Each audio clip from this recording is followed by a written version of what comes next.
new watch, new bells.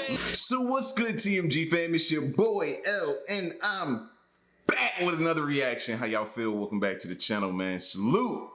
So listen, man, I was like, yo, I know some people are probably still getting a lot of rain, thunderstorms, different things like that. I said they need something to curl up to. They need something to watch that's gonna be good today. Mr. Nightmare. Mr. Nightmare can do the job, all right? So I'm like, yeah, let's get one of them, man. And the first thing I landed on was this. 3 nightmarish, true honeymoon stories. Honeymoon stories, bro. So you already know it's about to be crazy, all right? So if you're new to the channel, man, hit the subscribe button wherever it is down below. Join the family. Blood in, blood out. You gotta join the family. Once you're in, you're in. It's like the mob. You know what I'm saying? There's no way out. And just so you know, if you're new to the fam, we got a few haters. They be lurking around. Video don't be out with like 30 seconds and it's already disliked. Like, you ain't even get a video a chance. You know what I'm saying? So what we do to them is we run the likes up, baby. Run the likes up. That's what we do. All right? So let's go.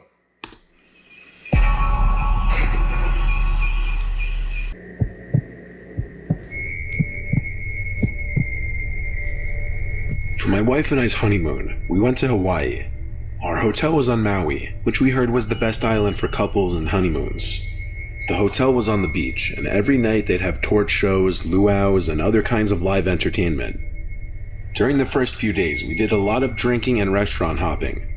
On our 4th day, we wanted to explore one of the jungle hiking trails, as there are a bunch on the island, and So far, so good, minus the hiking trails. Y'all can have that. That's not for me.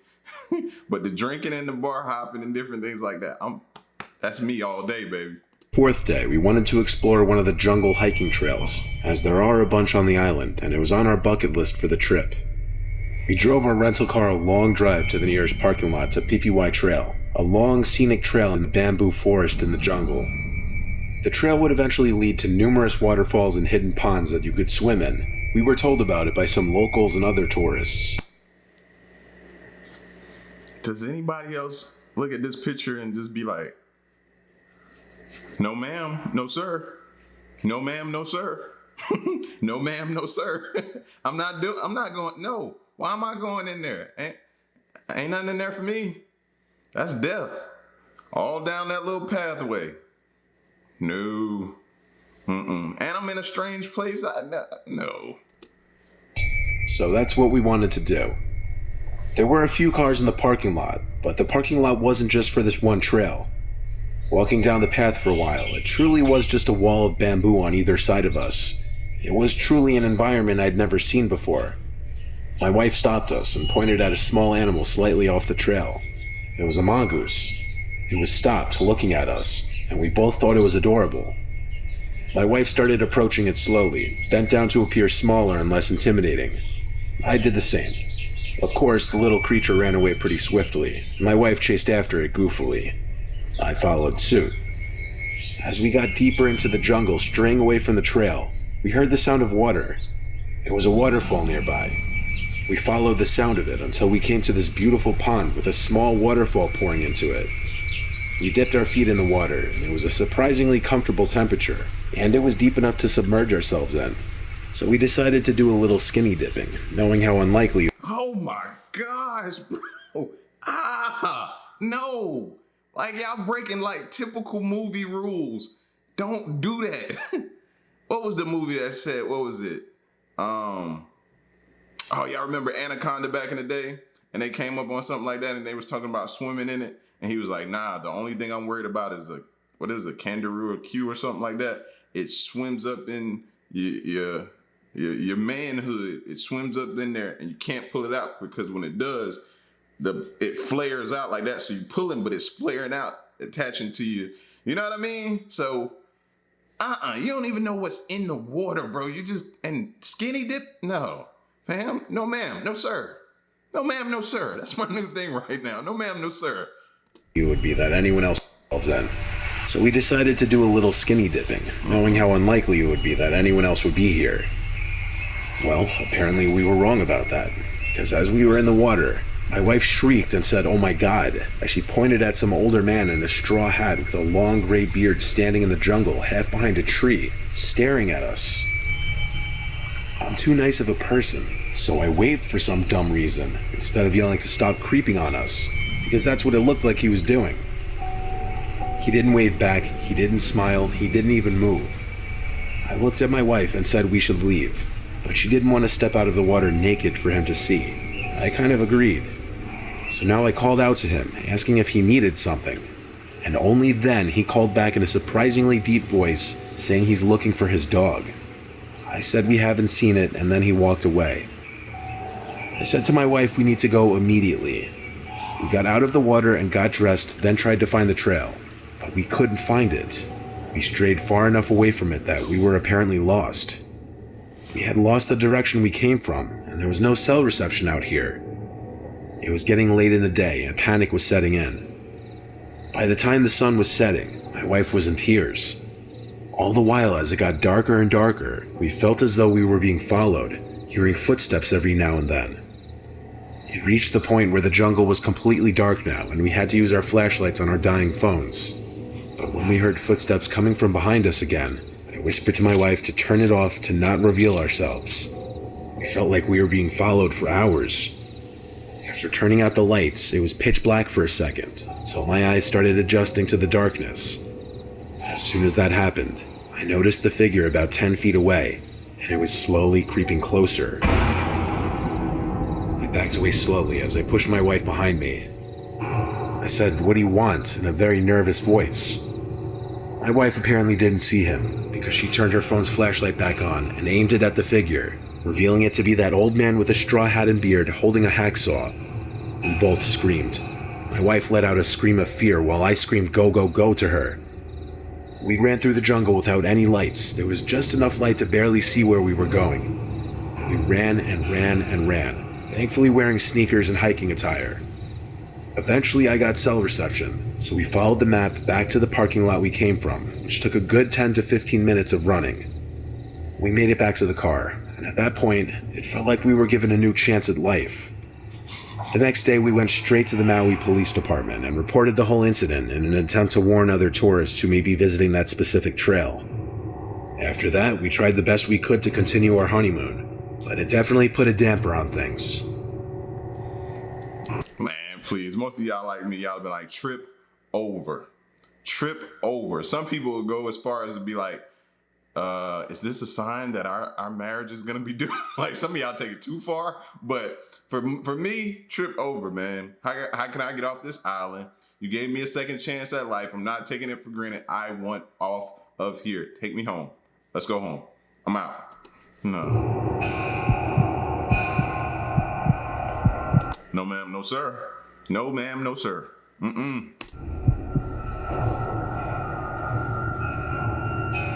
My honeymoon was in Sicily. Our hotels were in Palermo, Cefalù, and Messina in that order. While in Messina, we did most of the sightseeing at sites like Taormina. Messina was packed with beautiful old architecture and museums to explore, which is what my wife Patricia and I enjoy the most. Messina is a port-heavy city, and like the rest of Sicily, there are a lot of English-speaking tourists, but also a lot of Italian-speaking locals. We don't really speak any Italian beyond maybe an elementary level. We'd have a lot of locals approaching us trying to sell us things. At night, the vibe where we were was fun. Lots of music, people drinking and dancing and whatnot. We were partaking a little bit, while also continuing to walk around and explore. The night got the better of us, and we ended up getting pretty drunk, and the time flew by. Pretty soon it was past midnight, and things outside on the streets were simmering down. We took a wrong turn back to our hotel, and kind of lost our way. Eventually we ended up in this sketchy alleyway, and Patricia was getting upset that we seemed to be entering a sketchy area. I put my arm around her to make her feel safer. Suddenly some guy came up to us obnoxiously close, speaking Italian like a machine gun, so quick we couldn't even attempt to understand any words. We couldn't tell if he was angry or concerned, but he seemed frantic. He kept saying this word phantasma. At that moment, I didn't know what that word meant. I pushed the guy out of our faces and walked Patricia and I quickly out of the alleyway. He yelled more stuff at us in Italian. I didn't understand a single word of it. As we got away from him, I googled what the word phantasma meant, because it was the only word that he kept repeating that stood out. It means ghost, and when we found that out, we looked at each other. I couldn't help but nervously laugh to try to get Patricia to laugh as well, simply because it sounded ridiculous. We were in this dark, sketchy area of the city for sure. There didn't seem to be anyone else around.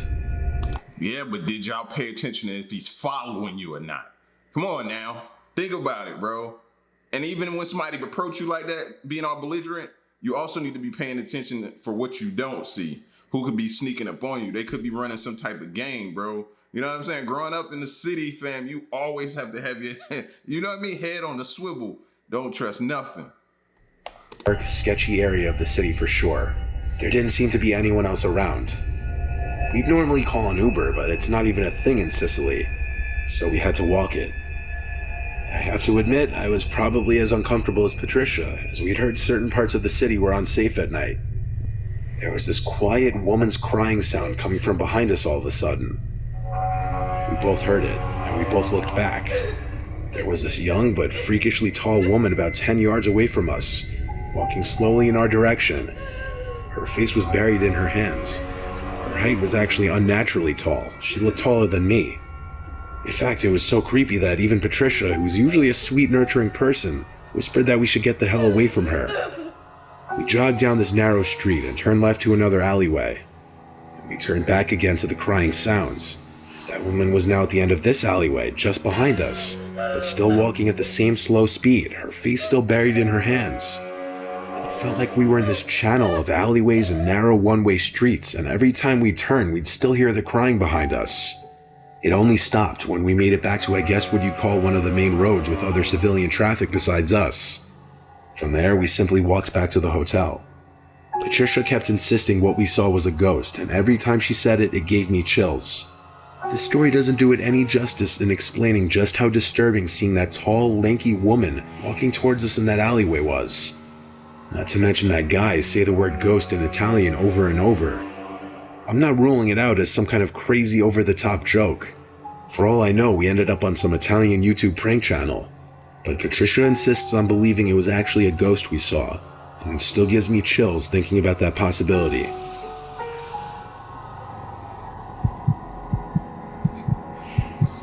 See, bro, like when you a tourist in some of these places, fam, people be plotting on you. They be scheming, looking for you, because they know you like easy for the taking because you don't know the area and different things like that. And it's easy for you to stray off of the path, bro. I've done it.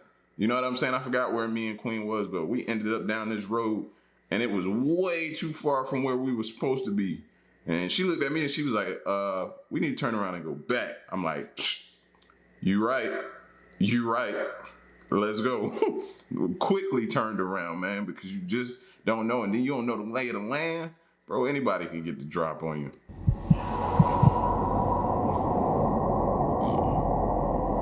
We aren't the richest couple out there. We both work 9-to-5 jobs to make ends meet. We're doing all right now, but back when we got married, we were struggling. So when it came time for our honeymoon, we couldn't go all out and blast all our money. My wife, who I'll choose to keep nameless, was doing research for affordable beach getaways, and she found a private house in the Bahamas for 3 nights on Airbnb, so we went with that. After flight tickets and the cost for the rental, it didn't even come out to that much. Upon arrival, we entered the code for the padlock on the door to let ourselves into the home. It had a spacious living room and kitchen, a large bedroom, 1 bathroom, and a big back deck that led to the private beach. Bro, trips like this, do not go cheap on, fam. Please. And stay in well-populated areas, bro. Do not go cheap on a trip like this. This is a no-no. Like, fam, no. After flight tickets and the cost for the rental, it didn't even come out to that much. Upon arrival, we entered the code for the padlock on the door to let ourselves into the home. It had a spacious living room and kitchen, a large bedroom, 1 bathroom, and a big back deck that led to the private beach. We spent all of the first day on the beach, then walked to a nearby restaurant for dinner. When we got back, this is where the weird things started happening. As soon as we walked in the door, we noticed things seemed like they were in the wrong places, like our sandals, our bags, and so on. Nothing was missing though, so we accused each other of having moved the stuff beforehand. We jumped in the hot tub that was on the back deck for a while, until we both heard something from inside the house, like a bang or a door closing. I got out from the hot tub to check, dripping all over the floor of the house. All the doors were closed though. I didn't remember if they were open earlier or not. Regardless, I checked the room and it was clear of any intruders, as well as the bathroom. I went back outside to grab a towel and put my clothes on. I was done in the hot tub anyway, and so was my wife. Though I was growing a little suspicious, or cautious you might say. House could have had a room in it you ain't know about. You know what I'm saying? Like, nah, bro. The second day we sat on the beach for a while again, then went to some of the touristy areas of the Bahamas and did dinner. When we got back, again, we felt like things were different. Our stuff seemed to be in the same spots, but the bathroom and bedroom doors were open, and we didn't remember keeping them open. We knew it was possible we were being paranoid now and didn't actually remember how the doors were left, but still it was getting uncomfortable now. We made sure all the windows and doors were locked, and we skipped the hot tub that night. We just watched movies on the TV in the living room, as there was a bunch of included streaming services on there. There was no upstairs to the house, yet we thought we could hear little taps and whatnot above our heads. Maybe the roof? Maybe an iguana or some similar creature? At this point, we were even starting to think there might be some kind of Bahamian creepy crawly in the house. It seemed like a more logical explanation as to there being an intruder in this relatively small space. That night, I was in bed before my wife. She was in the shower when I heard her scream. I basically exploded out of bed to run into the bathroom. She turned the water off by then and told me that there was something in the vent above the shower. I got on the ledge of the tub and looked in it, but it was too dark in there. However, I did hear some tiny noises coming from in there. This almost confirmed that there was a rodent or some small creature in the vents of the house. Still, we had one more day, it wasn't our problem. We went to bed together. The next thing I remember was waking up to my wife shaking me. She had this horrified look on her face that immediately sent shivers down my spine. She told me to listen, and the silence of the room allowed me to hear it. This frantic whispering sound coming from the ceiling, particularly one of the ceiling vents. That was it. I grabbed my phone to call the owner of the Airbnb. I heard the ringing, but simultaneously I heard this vibrating sound from above us. Immediately I started to think, wait, is there an upstairs that the owner is living in?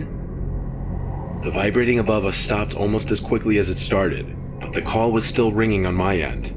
Curiously, I took my phone's flashlight and aimed it up through the vents, and for just a split second, I saw someone looking down through the vent into the room. Most notably, I saw their eyes. We packed all of our important stuff as quickly as we could. It took all of about 30 seconds and we were out the front door.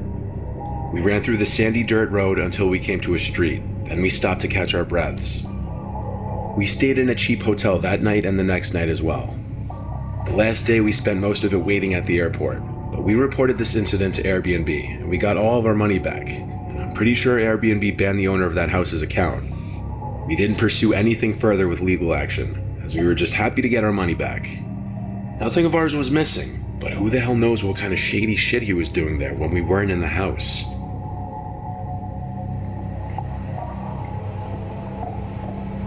Yeah, bro. Being cheap on your vacation to another country, fam, it's not the way to go.